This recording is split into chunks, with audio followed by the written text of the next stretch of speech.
Well, I'm here with Daniel Gregory, another one of the instructors here at the Photoshop Virtual Summit #4 to talk about his classes. Hey, Daniel, how are things going? They're good. We actually, for the first time, I think, since November, have some sunshine. So it's actually pretty nice Oh, up here wow. today. That's good. Nice to hear. I don't want to say anything about my daily sunshine in Florida. I just Exactly. won't mention that at all. Well, thanks for taking the time to chat. One of the things we're doing is having the instructors give a bit of an overview of the classes that they're doing. So, one of your classes, which I'm looking forward to, is all about the wonderful world of sharpening. So, give us a bit of an overview of what that's all about, if you would. Yeah, yeah. So it's sharpening is one of my actual kind of favorite uh, topics. So I was pretty excited to actually get to do the class. And one of the reasons that, and I mentioned this at the start of the class, that sharpening is so interesting for me is, to me, it is one of the telltale signs of a bad digital output or a bad digital edit, because there's a bunch of things that go wrong when we do sharpening. We get weird halos, the textures get real weird, skin tones get really odd. And so I was just really excited to be able to kind of talk about sharpening and talk about what are those sort of issues that come up in our sharpening process, and then the tools we can use to actually apply those. Because sharpening itself isn't that hard. We're just trying to find edges and build contrast there. But the nuance of that is a really interesting challenge. And all the tools do slightly different things. And so getting a chance to kind of talk about how to use the tools and then combine the tools in various ways, I think I was pretty excited about. So it's a fun topic, personal to my heart, and also because of printing, which is Mm, really sure. one of the core things I work on. You've got to sharpen when you're printing, so it's a Right. touches my little favorite part of the process. So in the during the class, do you go through different examples of, like, as you said, portraits versus landscapes and things like that? Yeah, so I really spent a lot of time trying to figure out what to include in the actual core content, and so I do a portrait. I actually grabbed a portrait of RC Concepcion, one of our other instructors, and do sharpening inside of Camera Raw and cover all the sharpening tools inside of there and talk about creative sharpening and components within Capture Raw.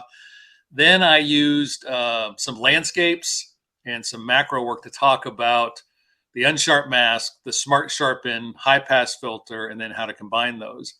And in the bonus material, I made it's about another 45-minute bonus video in Wow. sharpening. And I cover the motion blur inside of Smart Sharpen, which is to basically remove motion blur. And I take a photograph that is pretty poorly out of focus. And we do a bunch of work inside there. And then I run it through Topaz and some of the third-party tools and talk about how their technology can be used and the kind of pros and cons of the differences there. I cover progressive sharpening, so some of the sharpening techniques, and then talk about blurring, which is the kind of counter side of sharpening, but how we could use blur, because in sharpening, our eye goes to the sharpest part of a photograph Hmm. before a out of focus part. So one of the techniques you could do is to selectively blur part of a photograph. So Nice. I show everybody how to build a depth map and then apply a lens blur using the depth map to get kind of a realistic depth of field effect in there to affect the sharpening. Nice. So that those last two things you talked about are in the bonus for the VIP members. Is that Yeah, right? in the bonus for the VIP members, Awesome. along with a handout that covers all the tools and about 10 or 15 different actions for sharpening. Great.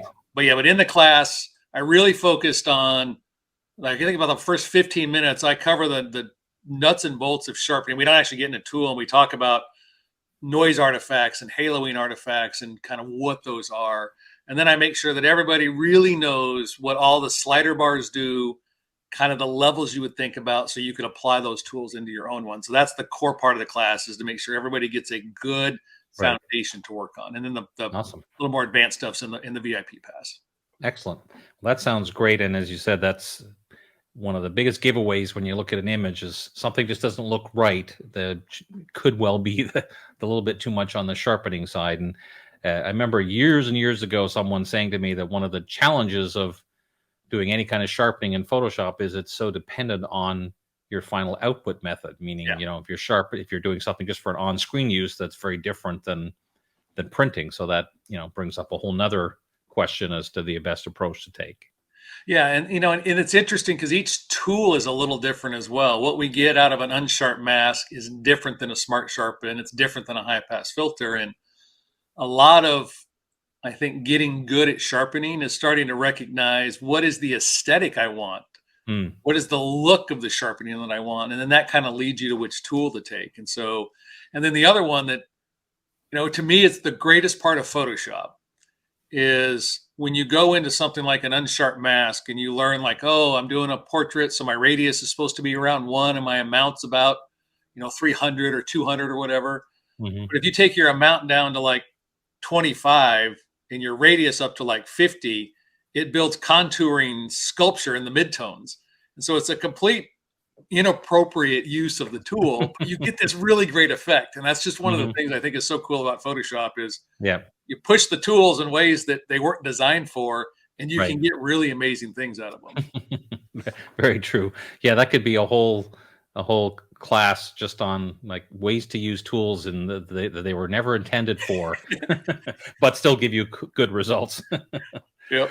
Well, that sounds really great. I can't wait to see that one. Now, the other class you're doing is talking about kind of an introduction to color correction.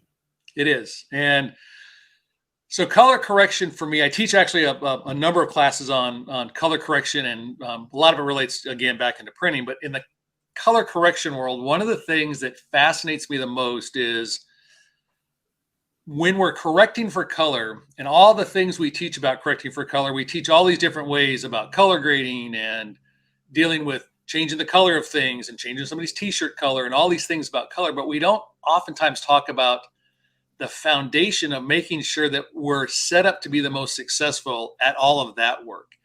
And most images contain a color cast, and they contain an unwanted color cast. And so my class is really about identifying and understanding what an unwanted color cast is in an image, removing that so that we have the foundation to then do all the actual Mm. creative color work we want to do going forward. And what an unwanted color cast is it's usually caused by the light source we're under and an incorrect white balance or an incorrect temperature balance that's created. And so an image might feel just slightly cold. So the whole image, shadows, midtones, highlights, skin tones, everything just kind of has this blue cast to it or a green cast. And it suppresses the dimension of the photograph. It suppresses the colors, the tones, the saturation. And so the class is all about learning to see that color, because if we can see and identify that color and we can remove it, it is amazing how much of our masking and sharpening for color correction can be resolved by just fixing the global color problem first. So the class is all about that. And the other piece I did, and it's one of the things I try to do in my own learning when I'm actually taking classes and learning and researching, is understanding some of the why these things happen. So it's great that we have these tools inside of Photoshop that do these things. But one of the things I did with the color class in particular is I spend the first part of that class talking about some of the key color theories about how we see and understand color and why certain colors work and how color wheels work inside of Photoshop, so that there's a foundation for understanding why we make those corrections in the first place. So there's a little mini lesson in there about some of the color theory concepts that we leverage to move going forward. But it's really about that fixing that unwanted color at the very beginning of the process. Well, and I love the fact that you have also included some of that basic theory, because it's all too easy to click an auto button to say auto white balance, but not really understand what's happening behind the scenes, or more importantly, if it doesn't work, now what do you do? Yeah, and that's a great. I'm glad you brought that up, because there's an interesting thing that I think happens when we start to truly see color. And one of the things I talk about in the class is the difference between what's called a local color and an accidental color. And the local color is truly the color of the object under daylight. An accidental color is the color caused by the reflection of the light that hits it. So fluorescent lights are green. If you're in a room with fluorescent lights, everything has a sea of green on it. And part of this is learning to see that color cast. And one of the things about the eyedropper auto button does is it neutralizes those colors out. And the thing about understanding color theory is a neutral doesn't mean it's without a color cast. And so if we just pull all the color out and neutralize everything, we may lose the nuance and the romanticism and the feeling and quality of color we want into the image. And so we neutralize it and we think, oh, I'm done. But then when you look at it and you get to say like, oh, but it doesn't look quite right. I still have a weird color that I don't want, or a color I want to introduce now. We can leverage off of that, and understanding kind of why we see that, I think is really important. So yeah, I'm glad you brought that up, because it is very easy just to get in the habit of, a great card, neat, neat, neat, neat, neat, Yeah. neat, and you're done. Now, Right. I'm doing a product shoot and I got to get that can of soda just right. Yeah, I put a gray card out there and really do a lot of light temperature work. But for my Mhm. other work, yeah, it's really about getting the expression of color to be believable and accurate from that. Awesome. And Daniel, we always get great feedback about your classes because of that type of thing, that it's not just here's a quick fix, but here's foundational things that can help you moving forward to just understand better what's actually happening, sort of, shall we say, under the hood.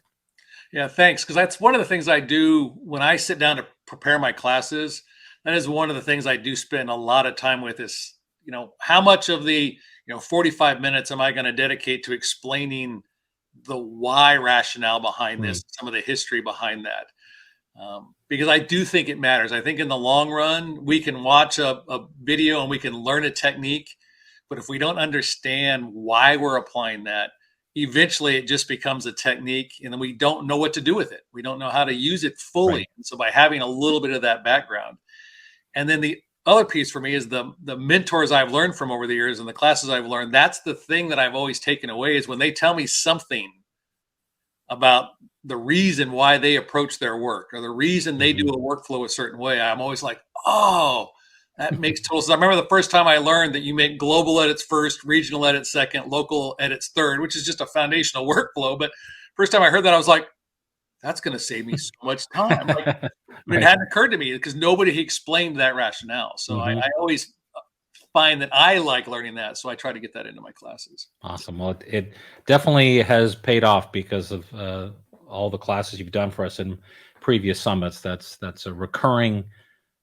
comment that I receive, is people appreciate that kind of, don't just give me a recipe, tell me a little bit more about the ingredients and why why I'm using them. Yeah, and I did that for the bonus material for this class. That is one of the things that I did in the documentation is, I explained how curves work for color correction and selective color and match color neutralize, and some of the techniques we cover in the class for dealing with these color casts. But I did and make sure that in the documentation there is several pages that cover those color theory concepts, so you can go back and reference those. So I did get that into the bonus, so along Awesome. with another bonus video that covers LAB color work and some of the more crazy things once we have kind of color established and some actions there. But in that handout, I did try to make sure that everybody would get that foundation documented somewhere, so you don't have to go look up books or anything. Great. Awesome. Well, that sounds great. As I was saying to at least one or two other instructors, I can't wait to watch these myself, and I get the opportunity to do that as I'm getting everything ready. So I look forward to adding to my notes from some of the things you'll be teaching. So thank you so much for taking the time to give us a bit of an insight as to your upcoming classes. Great. No, thank you. And I am with you 100%. I love watching the classes during the week, and I love actually going back. I was actually just a couple of weeks ago in one of the old summit classes, refreshing in my memory on something as well. So yeah, no, they're Nice. I love actually getting to sit through the classes, and so it's a great week. Great. Sounds good. Well, we'll see you during the summit. All right, thanks. Thanks, Daniel.